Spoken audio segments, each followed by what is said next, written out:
Today, as it was confirmed that the town's House of Fraser store has been saved from closure. At least 20 branches across the country have been saved due to landlords agreeing new terms. These shoppers are pleased it's staying open. Oh, is it going to stay open? Yes. Oh, good. Good. Do you use it regularly? Quite a bit, yeah. So if all the shops are closing, like Marks and Spencer's and all these other places, you don't want this to shut, really, do you? No, I was going to say, would that have made a huge difference to around here? Well, I think it would, because people used to come like Marks and Spencer's and here, and I think now that it's out, I didn't know it was still, I thought it was still dicey. I mean, sometimes there's not a lot of people in here, but it's trying to get people in really with different items. My aunt does and my uncle, they like it. Yeah. So I think everybody is delighted it's been safe, because with Marks and Spencer's gone, you know, there's nowhere else focal in town, is there really? And I didn't realise how big it was as well. So if this had gone, wouldn't that have been a shock? Well, yeah, because I think, as I say, it's done so much harm losing Marks, so everybody's delighted. But I imagine it will change. Well, we go in for tea and coffee, that's all. There's nothing wrong with that. Does it do good tea and coffee, does it? Yeah. Did you know it was earmarked to close down? Well, I saw it in the paper, yeah. Unfortunately. Yeah. But thumbs up today, it's going to stay open. Oh, good. That's all right, Excellent. Oh, great, hooray. Is this quite a big pull for people around here, this shop? Yes. Yeah. Yes. Yeah. Yes, it's a shame. Restaurant and that, don't they? There's Yeah. quite a lot of people all around in the store in the different departments, you know, yeah. Are you missing Marks and Spencer's so far? Yes, we are. Yes, we are. Miss Marks. Miss Yeah. Marks terribly, yeah.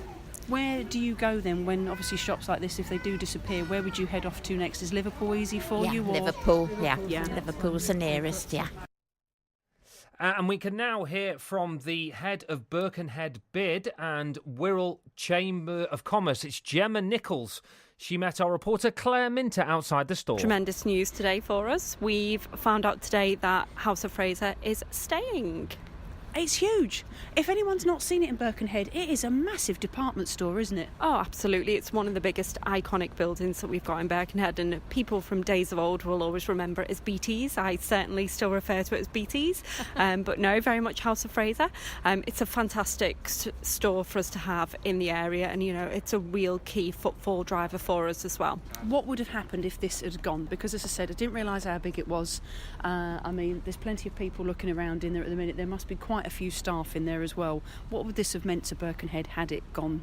It would be such a great shame. You know, we unfortunately lost Marks and Spencer's earlier this year, and we've already seen such a knock-on effect of that in a negative way. However, the area is growing from strength to strength, working on developments such as the Woodside Food Village, which is going to be an incredible initiative which is coming to Birkenhead soon. So make sure you get yourselves down there when it's fully launched and open. And, you know, House of Fraser had to stay. Are you shocked at the minute how this is all panning out, the amount of shops that are disappearing from our high streets, whether it be Birkenhead or elsewhere? Yeah, absolutely. I think, you know, it's most definitely a trend across the UK, unfortunately.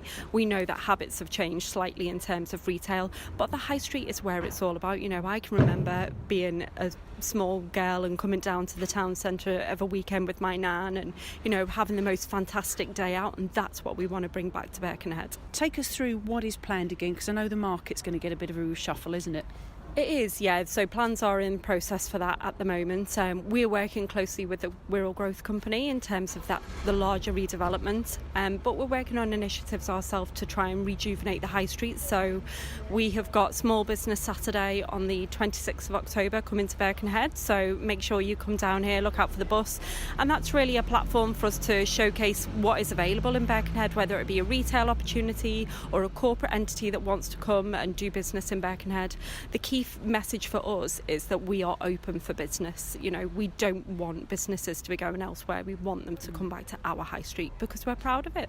Gemma, if you had a little crystal ball, get your little crystal ball out. Ooh, maybe not even 10 years, maybe 5 years, maybe 2 years.